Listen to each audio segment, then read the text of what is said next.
Hi, this is David Jackel on behalf of Expert Village, and I'm here to talk to you about traveling light when you're transporting musical equipment. Now, no matter how much musical equipment you have and however much you want to bring, there are some very good reasons for traveling light. First and foremost is security. The more you bring, the more you risk losing. And if you're carrying a lot of equipment, there's a good chance that you could forget something as well. The more you bring, the more hassle there is. There's more worrying, there's more carrying. So your best bet is to travel as light as possible.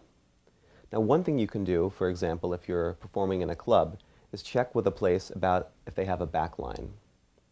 A back line is where there's a whole setup of equipment waiting at the club for every band to use. It's common equipment.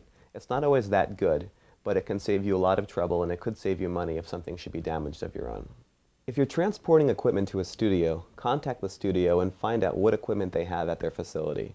There's no sense in hauling out your equipment when the studio has something that's comparable or probably even better. Using smaller amps is a good way to cut down on what you bring and to have a much easier time traveling with your equipment.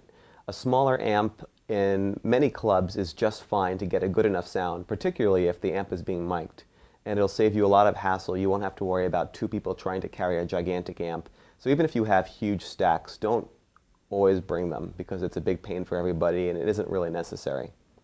Another thing you can do is really cut down on how many guitars you bring. Many guitarists like to have a whole stack of guitars waiting for them because it looks cool and they have the guitars anyway and they have the special stand that accompanies all the guitars. But really it's not necessary. If you don't mind taking a little time to do tuning, for example, then you can get away with having one guitar, maybe two guitars tops. So remember, for your convenience and for the safety of your equipment, travel light and bring as little as possible.